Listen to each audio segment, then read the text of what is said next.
เป็นพ่อกระทั่งส่งไม้ต่อให้ลูกชายหัวแก้วหัวแหวนทำให้อาจารย์เล็กเป็นช่างทำหัวสิงโตฝีมือระดับพักการเป็นที่ยอมรับอย่างกว้างขวางในวงการนักเชิดสิงโตแห่งประเทศไทย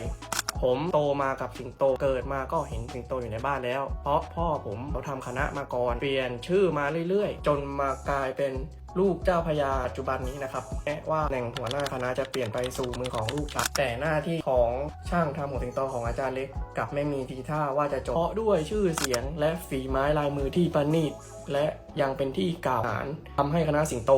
หลายแห่งทั่วประเทศและแถบทางยุโรปทางเอเชียเลือกที่จะเดินทางมาสั่งหัวจากอาจารย์เล็กอย่างไม่ขาดสายตอนแรกก็ทำหัวกันเองเล่นกันเองอยู่แค่ในคณะแต่พอนานวันเข้าคนเขาเห็นของเราสวยเริ่มเลยมาจ้างเวลาลูกค้าสั่งหัวสิงโตเขาจะระบุว่าเอาหัวสีอะไรสีแดงสีดำหรือสีเขียวส่วนใหญ่ก็เน้นสีมงคลไว้มีหลากหลาย